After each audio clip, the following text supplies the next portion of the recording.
Okay, guys, we can start now. Let me introduce. I'm Sunith here. I'm sure that many of you guys know about him. Sunith, the most young pilot among us, and he runs Nirvana Paragliding School in Kamshet along with his parents. And he is one of the most promising pilot, highly focused in competition flying cross country. He has grown his rank FAI India in less than 1.5 year to the top 5 or 3, I believe. Sunith, would you like to say that? I haven't checked in a while, but last I saw, I think I was fourth.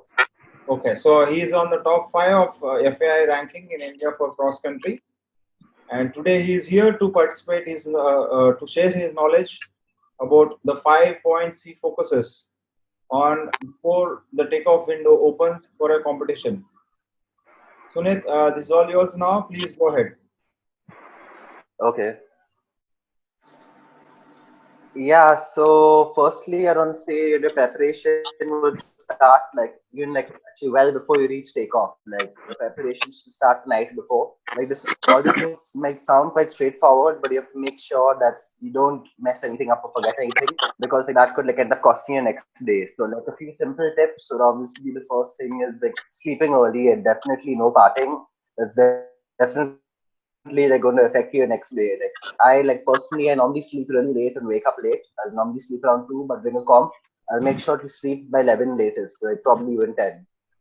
And after that, like again, like obvious things like you'll have to charge your instruments. You don't want them dying out the next day. And like all your like other things you're gonna need while flying, like all extra jackets, like your camelback and stuff. Like keep it either inside your glider, top of your glider, or the night before. That's what I'd do at least.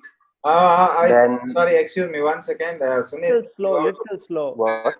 Yeah. You have to take time between Okay, I'll sentence. slow down. I talk a bit fast. Yeah. I think you have already covered the whole night in just 30 seconds. So just please go again. Can you start from the beginning? Yeah. Okay. Like I forgot to take the lag into consideration.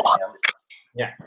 Yeah, I said so. The first thing is obviously like sleep early the previous night. Make sure like you have energy the next day. Don't like be out late. And like I was saying that normally I'm a person who sleeps quite late, but during a comp I'll always try to sleep like early, like around 10 o'clock or 11. And also another thing is to remember to charge your instruments completely each night, and all your things you're going to need that you're going to need the next day. You either keep them inside your glider or on top so that you don't forget it in the morning. And then would you like apart from that, would you like to describe that, like right from helmet to the radio? Would you like to read few of them, if not all of them? Yeah, so obviously your helmet, harness, and glider are together, but like extra jackets, gloves, like buff, and all that I'll keep inside my glider, and like stuff like camelback and shoes I'll keep next to or on top of the wing. So next morning I don't have to look for anything. It's all there together and nothing gets forgotten. Excellent. And like another important thing I'd say is your hydration. Like in that actually starts the previous night. Everyone Guys, please mute your mics. 1 second. Yeah.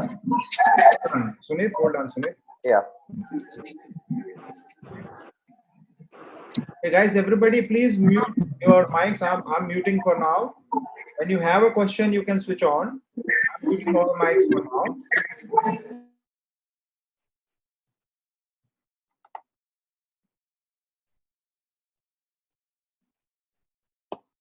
Sunith, you can switch on your mic. Yeah, I switched it back on. Yeah. So saying another thing that like actually starts the previous night that a lot of people might not realize is your hydration. I read this somewhere and I started like applying it myself. If you like start drinking water the previous night and the next morning, you're less likely to feel thirsty at the site and while flying, and you won't need to drink as much water. So which is why I'd say like you start hydrating as well from the previous night and the same morning. Then after that, like another thing, like okay, one thing that I'm going to like that's going to stay like in the topic a lot now is the psychology of your preparation. Like a lot of the things I'm going to say is not really like. 1 second. So Sunith, I'm sorry. Yeah, no problem. 1 second. Babuji, if you can hear me, for some reason your screen sharing is keep coming up. Babuji, if you can hear me, your screen sharing is coming up. Okay, take care of that. Yeah. Please go ahead. Yeah, so I was saying the next thing is like an important thing I would say is the psychology. This is not a point itself, but a lot of things I'm going to talk about are mainly from like a psychological aspect. So which is why like one more thing I like to do is wake up early, because if I feel like less rushed in the morning, I'm more relaxed like throughout the day and during the flying as well. Then yeah, before leaving my room and going out, I like have a mental checklist. I think a written checklist would actually be a better idea. But like for me, like so far, a mental checklist has always worked. If you have a tendency to forget, I would say keep a written checklist of everything. You wear your radio, jacket, glider, like camelback, everything. But like personally, I've not had to use one so far. Um, and then like after this, like let's talk about what happens once you've reached a takeoff. Um, Yeah, so like firstly, like I have like a good routine of packing normally. Like when I've landed, I pack my glider well, so which is why I don't need to clear my lines. So I don't like clear my lines before flying, but I open out the glider and I put like all the bag and everything back inside the harness as soon as I reach, and I just cover my glider with my jacket so that it doesn't so it's not exposed to UV. The reason why I do this is just so like when it's actually time to take off, like I don't need to think about anything. I can just like put on my kit and go. Um, Okay. and yeah, so again, like another thing, like is like basically leave like as little things to do at the last minute. Like whatever you can do earlier, do it earlier. Which is like why I said like you open the kit like immediately or soon after reaching, so you don't have to think about all this like later on. And like at the site, like I said earlier, you like drink a lot of water in the morning and the previous night, so you don't need to drink much water when you're actually on the takeoff. You can just sip a bit, and then like peeing does not become an issue. I know that a lot of people use pee tubes, but then I don't think they're 100% reliable. I prefer to just use it as like a backup, like not like actually have to rely on it. Okay. And then after that, like basically I would go collect the lunch pack, and like if there's anything that I can consume while flying, like a chocolate or a muesli bar, I'll keep that in the side of my harness so I can access it while flying. Like again, I don't usually eat while flying, but it's a backup, especially if you're doing like a really long task. Like for example, when we were flying in Piedrita, like I remember there were some tasks that were like around that. I don't remember how much exactly. I think 150K approx. Like I didn't make goal, but it was like a really long flight, and like a muesli bar that was in my harness at that point like came in handy. Yeah. And then the next thing would be that's when the briefing is called, and like you have to enter the tasks.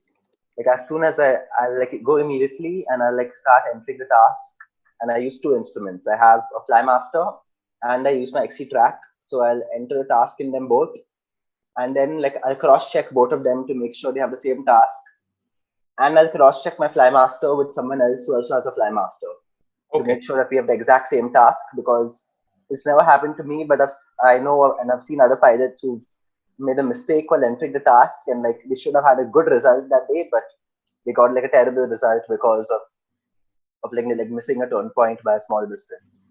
So like that's something you definitely don't want to let happen. Like if you want any mistakes to happen, like it should be like well flying. Like we make some sporting like take some sporting risks, and maybe like bomb out that time, or like or lose out time there. But you definitely don't want like anything happening before the flight to be the reason why you didn't do well.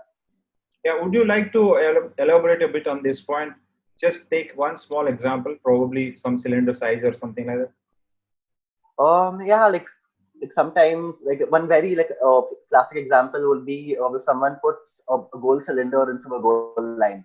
Like they think they've hit the gold cylinder, but and like they think the task is over, but actually it was line.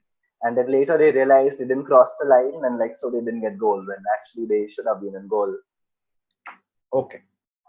And like also like another thing will be like the UTC offset also. Like it's not about the task, but like when you reach going to a different country, then like you need to change the UTC offset because you're in a different time zone. Like all these things like should be like paid attention to in detail.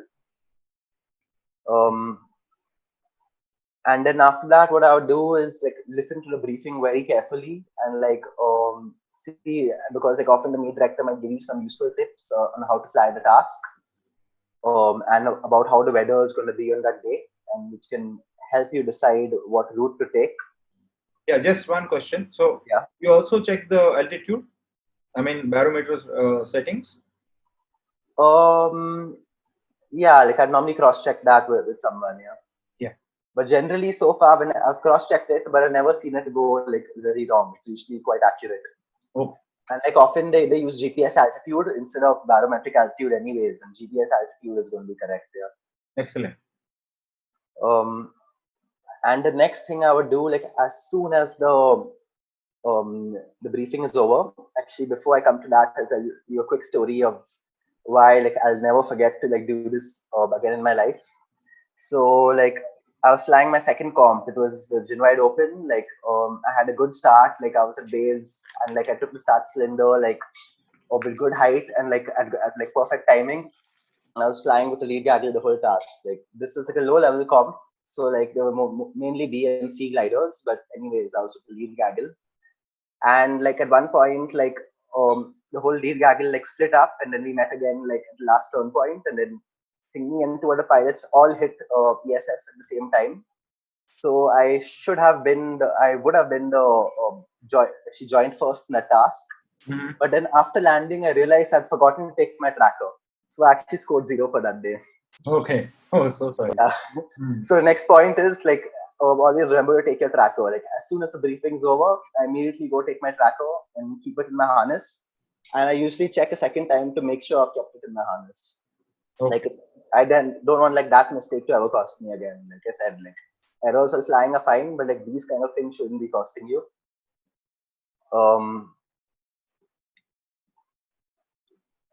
And then yeah, the next thing I would do is I'll go look at the task on my XC track because it's a colored screen and it's nice to view. And then like I'll mentally like visualize the whole task and try to memorize it and like think where each turn point is and like remember it in my head. And I'll try to like imagine myself fly the task and like what route am I going to take.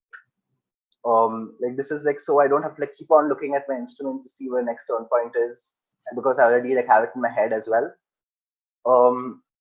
Yeah, after that, like after like thinking about it myself, like how I'm going to fly the task, I'll normally go and discuss it with some other pilot friends, like look at their opinions and then compare their opinion with mine, and like accordingly like come up with a new plan. Yeah. Okay.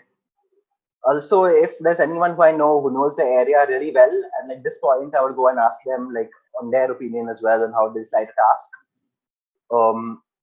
And then once I've like formed a new picture of how to fly it, again I'll normally just sit and go down and sit for a few minutes and try to visualize the whole thing. Also, Sunith, you should take at an equal intervals a couple of questions. Okay, yeah, sure. Any questions, anybody? Yeah.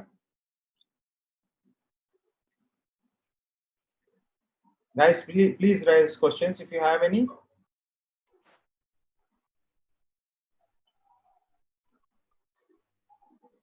Okay, go ahead. Yeah, look, for that colonel, you're saying he's asking questions just to make him happy. You're not doing that for me or what? Yeah, one Mohit has a question. Go right now. Don't have the question. I mean, we can talk more because as and when you introduce more psychological aspect to it. Yeah. For example, if the start goes bad. Yeah, I'm coming to that. That's at the end. Yeah. Yeah. So I wanted to let you finish and then we come back. Yeah, it's okay. I was just pulling your leg. Don't take that seriously. Yeah. Mohit has a question. Mohit, you can ask.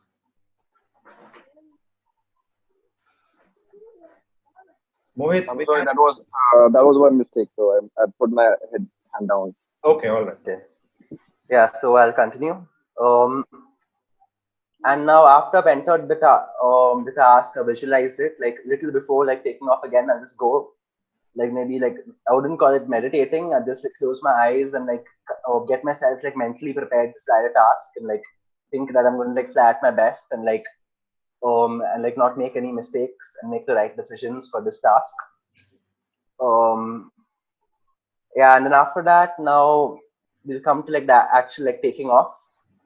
I know this my topic is actually what you do before the launch starts, but I'm going to change it to what you do before the start gate. Um, so when it comes to launch, I always launch at least 45 minutes before the start. I mean, before the race starts. Okay.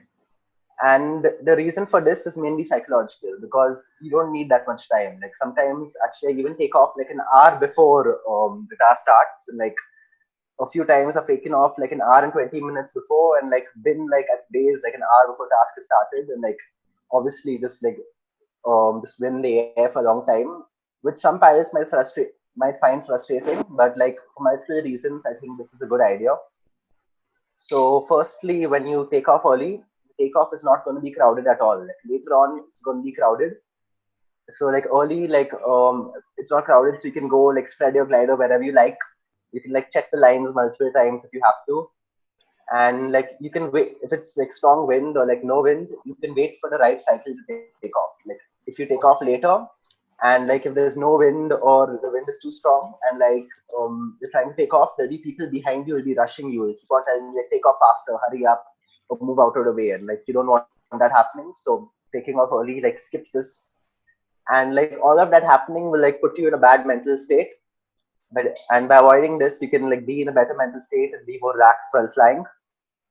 Um, and then like after that, like also I think another reason actually why I take off early is because if let's say I've launched like half an hour or 20 minutes before the race starts, I feel a bit pressurized, like have to reach cloud base like before and like be well positioned before the race starts. And like then I'm very much in a hurry. I start feeling stressed out and like I'm more likely to make bad decisions. And like I heard like another pilot say this race, I mean, is never like won at the start, but it can be lost at the start. And I feel that if you like take off late and you're stressed, you have a good chance of making a bad decision or when bombing out at the start and losing the race right there. Like I've actually done that like before, like in some comp. I don't remember which one. I took off like just like 20 minutes before the race started, and like I ended up bombing out by the time the race started. Okay. Yeah, and then like another reason for this early launch is because when you spend all the time waiting in the air, like some people may think it's a waste of time, but personally, I think it allows you to assess the conditions and how the day is. Um, let's like for example, on some days you might have like thermals that like stay for a long time. So like you see some another pilot in a thermal and you go join them a few minutes later and it's still there. But on some days, like the thermals, they release a lot quicker. Which I'm trying to say is like if a pilot's already in the thermal and you join it, let's say like a minute later and it's not there. So like you get an idea about these kind of things like when you launch early. Okay. Yeah.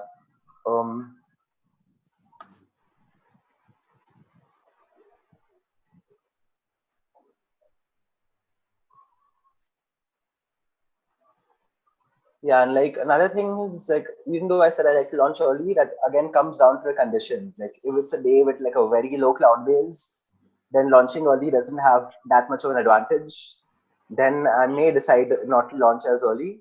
Mhm. Or another situation where I might wait is if it's getting very shaded out and like I think we're likely to bomb out of thermals are too weak, I might decide to wait for longer.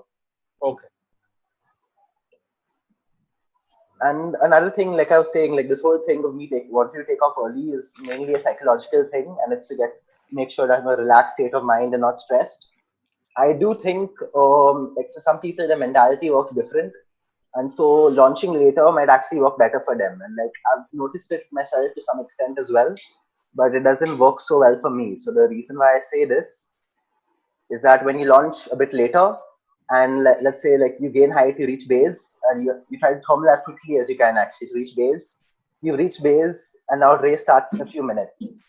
You're a bit more in this like race mode and comp mode where you are going to push and like try to fly fast. Like in a sense like you had a bit of an adrenaline rush already. by this whole thing of like trying to like climb up quickly and like be with everyone.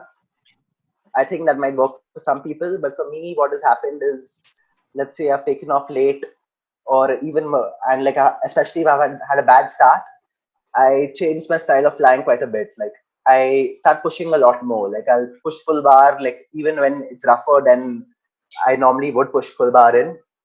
Okay. And apart from that, also like I will like make some like take more sportive risks. Like I will ignore all the weak thermals and like go only for the strong ones, and I won't even climb them to base. I'll like leave low, which can work well, but it's only if you do it correctly. Like it's happened to me that like I've taken off late, had a bad start, and then made up for it by flying really fast, and then bombed out shortly after that.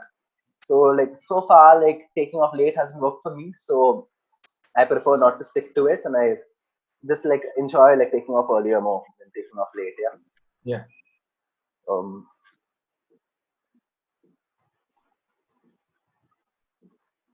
okay. So any questions?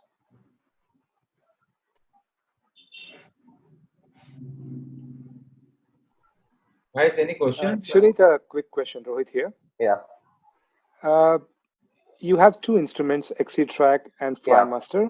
Any particular view that you have on XC-Track versus Flymaster? I mean, like Yeah. task view on XC-Track? Yeah, XC-Track is purely to view the task. I like almost have like no information on it. I have a little bit just in case, but I don't look at it. I'm only looking at the task itself. But on like Flymasters, where I look at all the numbers, like my thermal speed and like my apart from that, the glide ratio and my own speed, like all these things I look at only in the Flymaster, and XC-Track is only for looking at the task here. Cool, thanks. Yeah. You can proceed. Okay.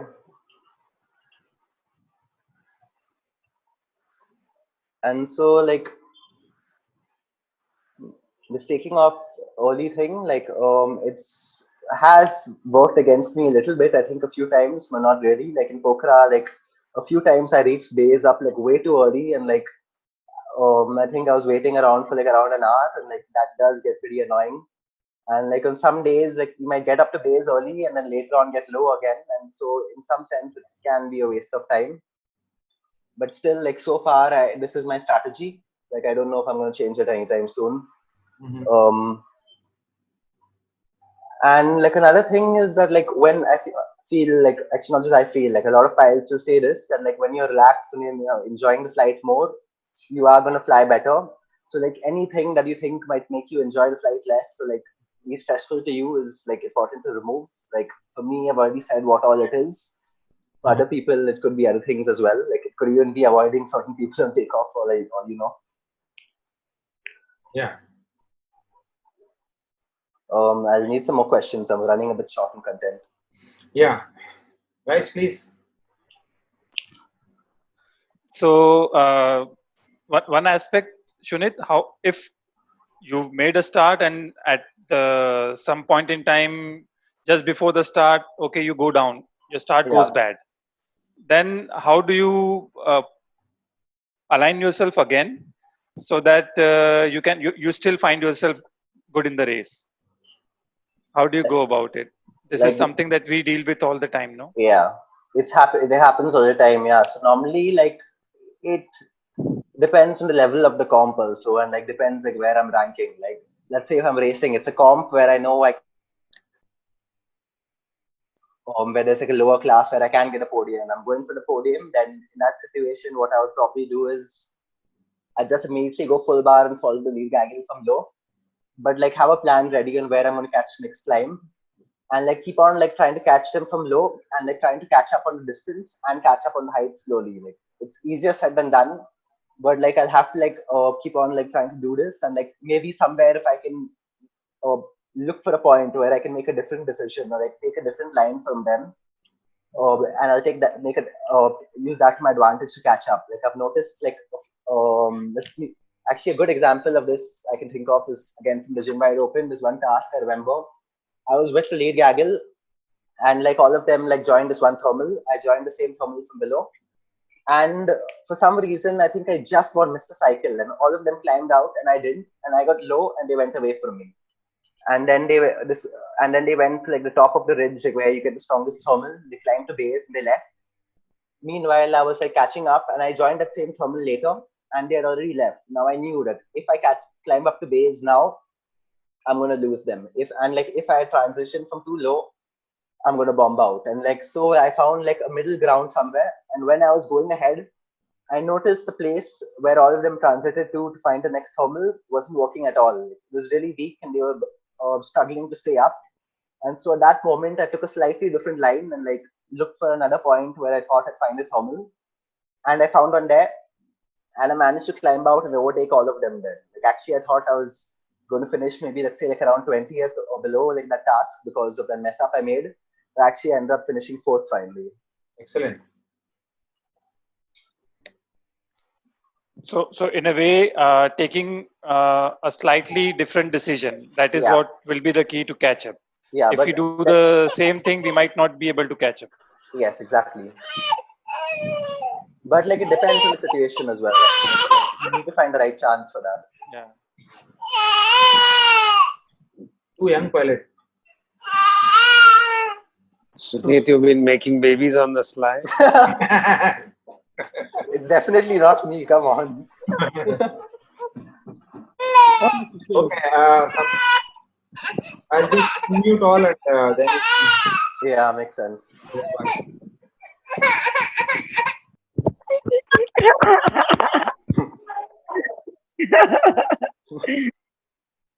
Okay. You can take the mic again. Yes. Yeah, that's better. So, are there any more questions? Guys, hope everybody is watching. How come there are no questions today? Yeah. I think Sunith is too clear on this subject.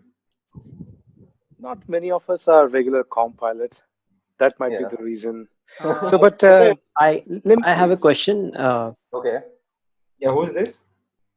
This is Bhushan here. Yeah, please come. Hi, Sunith. I'm relatively hi, a new Bhushan. pilot. Yep. Okay. And I'm keen on knowing about your opinion on what I'm going to say. Yeah. So, as I understand, so far, competitive flying is about flying fast, Yeah. more than flying optimal. Now, I hope you understand what I'm hinting at. So, I'm sure you develop a mindset and a learning of the skill set Yeah. in which you may just climb up as fast as possible and make transition Yeah. with the lowest altitude that you can actually carry until the next thermal, and you can make it as fast as possible. Now, I am primarily interested in endurance and distance flying as Okay. of now. I'm not really super keen on flying competitions at this stage. Okay. So, in your, I know you are also a pilot who does a lot of distance and endurance flying as well. So, psychology-wise and learning-wise, how has it helped? And what are the distinct, differences that you keep when you approach a day when you go endurance flying? Has it caused any kind of a handicap? Do you tend to not make the most of endurance flying, or could you talk a little bit about that? Yeah, so I wouldn't really say it's a handicap. If anything, I'd say it's an advantage because when it comes to flying cross country, at the end of the day, you still have a limited amount of time. Like the conditions are only going to work for like so long. Like it's not going to like go on forever. And to like do as much distance as possible, you need to like fly faster and like cover as much distance in that little time you have. So by flying comps, I learned how to fly faster.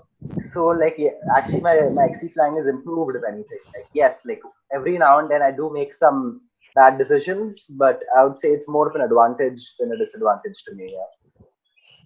Yeah, I think. Yeah, go ahead.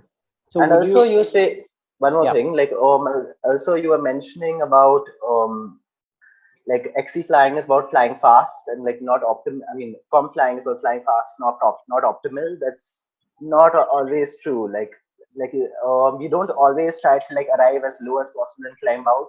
It's also about judging the conditions on the day. Let's say on a certain day there's a low inversion, and you don't want to go below that inversion because you know like if you get below it, it's going to be tricky to climb out. So then you plan to always stay above that height.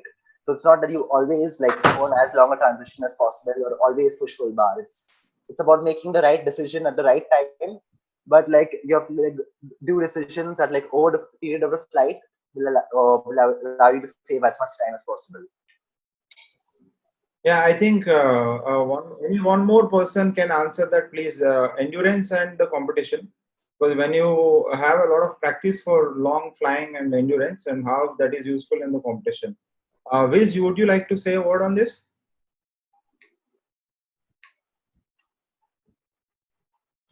Hello. Endurance and can you hear me? Yeah.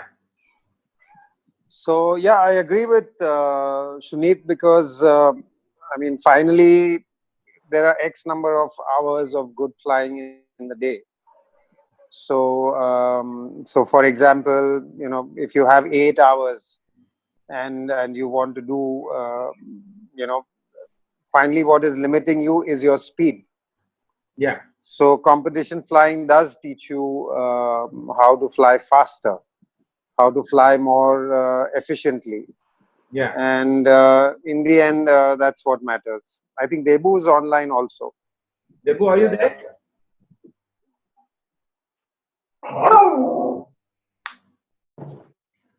Okay, so in my point of view, Bhushan, endurance helps you because in a competition now, you don't have to really worry about the endurance. You already have a practice of it. You can use your energy in making decisions.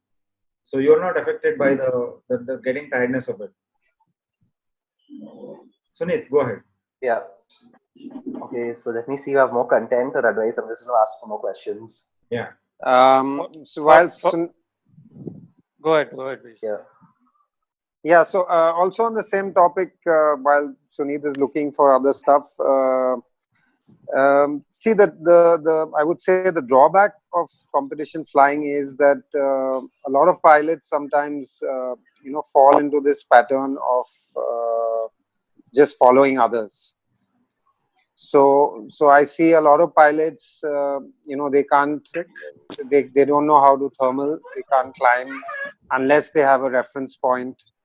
You know, they lose their sense of making decisions.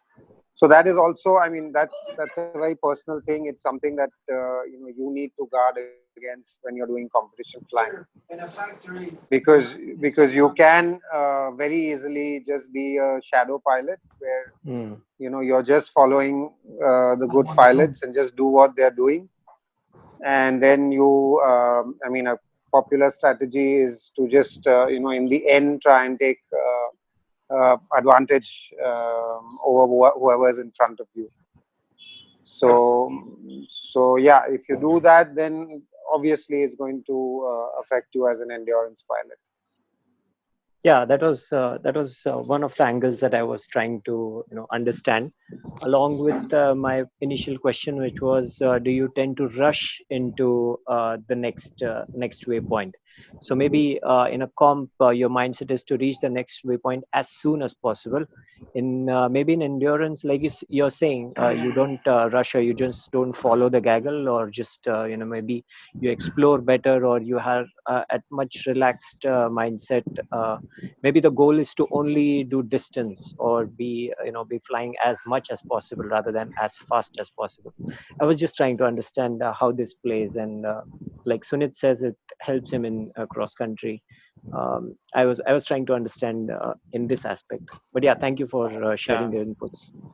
Yeah, guys. See, Bhushan, if the goal is endurance, let's say if your goal is the long XC flight, it needs to be tackled a little differently than how you tackle the competition flight. No, in competition, most of the times you're flying the gliders. You're racing against the gliders. In the XC flying, you're not racing against any of the gliders. You're racing against the time. So against the time that is flyable during the day. And if your motivation on that particular day is to fly the farthest or the longest distance or the most complicated distance, whatever is the motivation for you on that day, you take decisions accordingly to maximize that aspect. Some people just fly longer to chill. They just want to be in the air for 8 hours. Some people fly longer to make records, and then making records, it takes all the decision making into picture. It is as stressful as doing a competition as well. It depends on the goal that you have for the day. Every day you cannot create a record, but how you can fly the day to the best of its ability. So all those things have to be considered in terms of endurance flying. By endurance flying, I am assuming that you are trying to maximize your day every day. Yes, absolutely right. And sometimes it is not a good strategy as well to maximize your day every day. You just work on certain aspects every day, and then when the day is right, then you go for the endurance flying, because then your mind is fresh, you're taking decisions accordingly. So if for 5 consecutive days you're doing 6 to 7 hours of flight, you're actually tired. And in competitions we see this all the time, that we get tired after 2 to 3 days of time, because it is as stressful. So both complement each other. However, we have to choose days when to go for the endurance flight. If you see our experts, in whenever they try to go for the records in beer, they don't choose every day to go for the record. They have their right slot. They will choose only those 2-3 days of time slot that they have, wherein they'll push to the max. Otherwise, they will chill. Understood. Guys, Thank you so much. My interest and my, what piques my, what you can say, what I want to do is basically endurance and distance. My maybe long-term goal, I can say. So my question was in this aspect, Yeah. like if I want to cover a distance of 1,000 kilometers spread over 4-5 days in a style of wall beef or something similar, how does this exactly differ from the regular comp flying? And I think I have my answer. Thank you so much. thank you, Bhushan. Guys, one point here. First thing is, today we have 39 people have participated in this discussion. And the other thing is, person who is asking question, please keep your video on. So otherwise, speaker who is he addressing, a blank screen is not nice. Hang on until your question is answered. Thank you. Go ahead, Sunith. Sunith, come in. Sunith, are you Okay. there? Yeah, can you hear me now? Yeah, I'm here. Yeah, come in. Go ahead. Yeah, I could do with more questions. I mean, my topic was what to do before launch, and I prepared for that. And Sunith, I'd like to it's ask. a bit shorter. Yes, Yeah. Can you hear me, Sunith? Yeah, I can hear you. Okay, now I'd like to ask you, when you talk about getting into comps, how do you go about selecting your competition? Because there's a whole line of choice that we have. So how do you go about selecting the competition in which you're going to participate? That's a good question. Like the ones in India, like are obvious. Like you just choose whichever ones we get. But when it comes to going to Europe, it depends on what time you're free and like what kind of places you want to go. Your budget, it comes down to multiple things. For example, like if you want to like do comps on a budget, I would say like East Europe is the best. Like Macedonia, Bulgaria, Slovenia, these kind of areas, they are much cheaper. But like if budget isn't an issue, then like France, Spain, Italy are probably good options, because there's going to be a lot of comps happening across those places as well. And then another thing is, it depends on what kind of level of comps you want to go to now. Like if you're just getting the comps, like not barely done any comps, like and just want to like try it out, let's say, then like there are a lot of these like fun comps like the Gym Wide Open, the Sharp Open, and like other such comps which you can go to like to just try it out. And after that, if you try like some like a higher level comp, then like some pre-PWC, like somewhere or the other would be good. Yeah. Okay. And also what I do is often just ask other flying friends of mine like which comps they're going to, and like we just try to plan it out together. Yeah. All right. Any other questions, guys? Hi, this is Nikhil. Yeah, hello. My question is a little bit personal. Okay. So, other than flying instruments, what are the things that you have on board when you fly? Some people fly with soft toys, some people with food. What's your secret baggage? I wouldn't say I really have a secret. It's just normal stuff that people carry. Like I sometimes use a PayTube, sometimes I don't. It depends how big the task is. Then ideally I would carry a chocolate or a Nutri bar with me just as a backup. If it's a really long task, then that can be quite helpful. And actually, there was this one time a friend of mine gave me these sachets of some kind of gel that cyclists use. I don't remember what it's called, but it basically contains caffeine and sugar. So you just rip it open and just sip it. And when you're tired, it just immediately gets your energy back up. So that can be useful as well. But again, it comes down to how long the task is. When I'm flying for just 2 or 3, say 3 hours, then I don't really need anything. But if I'm flying for 4 5 hours or more, then that's when I need food while flying here. And anything particularly about emergency kit or medical kit that you bring with you?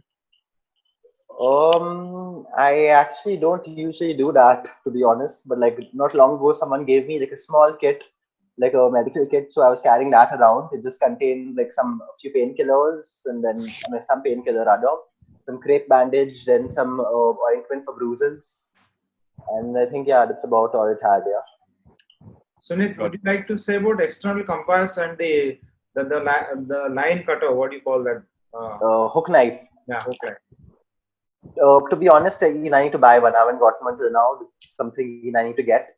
I have a Leatherman with me, which has a knife, but that's a bit hard to access while flying for sure. Yeah. And when it comes to a compass, for quite a while I was flying without one. I've recently got one, but haven't had the chance to use it. And one of the reasons why I didn't get a compass till now is that the cockpit in my harness has a lot of magnets, and they wouldn't let a compass work. So, but recently I just realized I could just stick it to my riser. It would be the best idea for me. Okay. And we do need a compass for anyone who is wondering, because even though our GPS tells us direction, when you're flying underneath a really thick cloud or go inside a big cloud, then the GPS might not work, and that's when you're gonna have to rely on a compass. Your mic is not working, Nikhil. Oh, that's all. Thank you so much. Yeah, okay. You're welcome. Uda, you have a question? You're on mute. Uda, you have a question? Yeah, I do, Badri. Hi, Sunith. Yeah, hi, Uda. Sunith is not directly related to preparing prior to a competition launch. I'm more of a pilot who's just done about 30 hours, and Okay. I'm looking at transitioning into taking part into competitions now. Okay. Although I understand that's a little long way off. Yeah. But so the two parts to this question. The first one is, what was your progression personally, Badri and Sunith? This question. What was your progression when you moved from just getting comfortable on your launch to landing, and then making that progression to cross country? That's the first bit. The second part of it is, what is your take on learning with a Vario versus learning without Vario? At least the initial part of flying, and how that sort of changes things. Okay, that's a good question. So if you're going to progress to flying XC, the first thing is just fly as much as you can, as often as you can. And then once you start flying XC, again, just keep doing it as often as you can. And there's a lot of useful information out there. There's some really nice books available in XC shop. And there's also a lot of content on YouTube and other websites giving out content. It's good to read up a lot and understand more about the meteorological micrometeorology, and where can you find thermals and stuff. And apart from improving your piloting skills, basically you need to improve your knowledge and your understanding of how everything around you is going to work. And once you're really comfortable with flying XC, and you're regularly pushing and increasing your distances, and you're comfortable flying in crowd, that's when you can start flying comms. And when it comes to Vario, yes, definitely learning without a Vario is much better. Now, how many hours, everyone might give a different figure, but I'd say until you can reach cloud base comfortably without a Vario on your own, then you can think about getting one. When you're a Vario shouldn't be so that you can reach base or so that you don't bomb out. A Vario is to make you more efficient. And once you already have a good level of skill, and the Vario should be to boost you. It shouldn't be a crutch, basically. Yeah. Because when you're own ability to like feel thermals and like fly like improves, then like a vario is going to give you like a big boost. Like otherwise, like if you get a vario early on, it's just going to be a crash and stop you from going above a certain level maybe. But if you like improve your skills and then get a vario, it's going to help you like take you ahead. Yeah. All right. Thanks, Sunith. Yeah. Welcome. KK, you have a question? Good for now. I'm thinking. Okay. Yeah. Yeah, no video. So okay. So Sunith, you have any more content to talk, or you're looking for more questions? I'm looking for questions. Like I don't know how much I can talk about what happens before the flight, and like if you Yeah. want to tell me like during the flight or like other like complicated things, then I need questions for that. I'm not sure what to Okay, talk Sunith, about. I got a question for you again. Yeah. So I've seen that you performed really well on an ENB, and you just Yeah. recently transitioned to an ENC. So how much of a handicap do you think it is to be, flying an ENB when you're in the C category gliders? It depends on how good the pilots are. Like I see a lot of people like with maybe like just 200-300 hours of airtime moving up to a sea. It's like they'll fly a glide of 100 hours, step up to the next one, whether or not if they are really ready. Like I think some pilots, they might just know someone else who has stepped up to a wing in that much time, which is why they think, okay, if that guy stepped up in so much time, then even I can. But that's not how it works. Like everyone progresses differently. Like for me, maybe my decision making skills may have like progressed faster than pilots with similar airtime as me, but maybe my piloting skills haven't. So even though I see a pilot who's flying better and who doesn't fly as good as me and he's stepping up to higher wing, that doesn't necessarily mean I'm ready. So a thing is that like a lot of pilots out there on seas who can't really like fly them to their most, like they'll like never be pushing full bar or they won't push bar when it gets rough. But when I was on the beach, because I was so comfortable and I knew if anything goes wrong, I have the skill to like fix it. I could like push full bar like pretty much any time. And so like I had an advantage over people like that. But when it came to pilots who were stepping down from higher wings and sea wings, who had a lot of skill and like had better piloting skill than me for sure, and they were pushing on bar as much as I can and as much as they could, then like I started feeling a big disadvantage. Like it's happened to me many times in comps that I'm flying with a bunch of ENCs. We are thermaling together, we all go and glide at the same time, and I arrive, let's say, like just 30 to 50 meters below them. That's not much. It's a small difference. But then they arrive high enough to catch a certain thermal, but I'm below the thermal, so I can't take that thermal. So then I have to go find another thermal that's weaker, climb up, and then go join that thermal. And like when that would happen like 2 or 3 times, I would lose them. So in that sense, it was a big disadvantage. And also on final glide, what often has happened is like I'm with sea wings, we've all gone full bar, and I can just see them pull away. But unless if you're like sure that you're like pushing your glider to like up to its limits, like there's no hurry to step up. Is what I would say. Okay. Yeah, guys. Any other questions? Anybody? Okay. Hi, Sunith. I have Hi, a question. Rakesh. Okay. Once you decide to participate in a comp, you enroll for a comp. What all research or prep you do for the particular site, for the particular comp, in terms of the weather, the terrain, the flights that other people have done there, and that sort of stuff. Yeah, so I usually open X contests and take a look around like what kind of areas people have flown.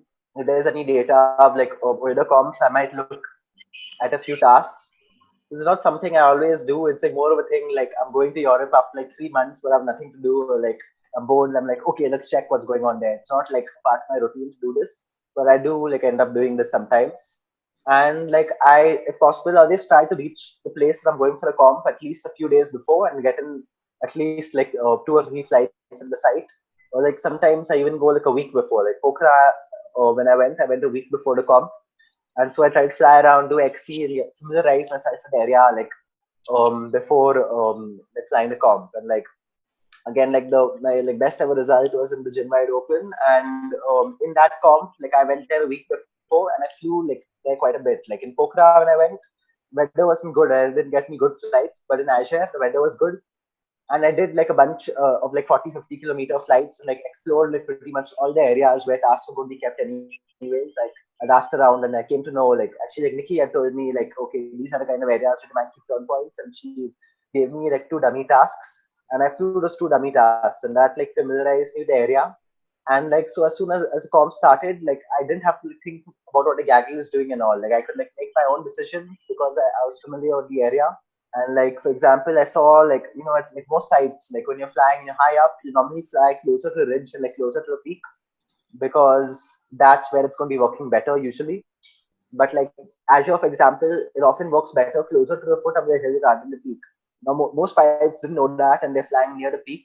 And like a few of us were just flying out like near the foothills, and we were flying way faster than all of them. And so, like if you can reach a site early and prepare a bit, I'd say that can be a big advantage. Yeah. Cool. Thanks. Any other questions, guys? Okay, we are about to close the session. Okay.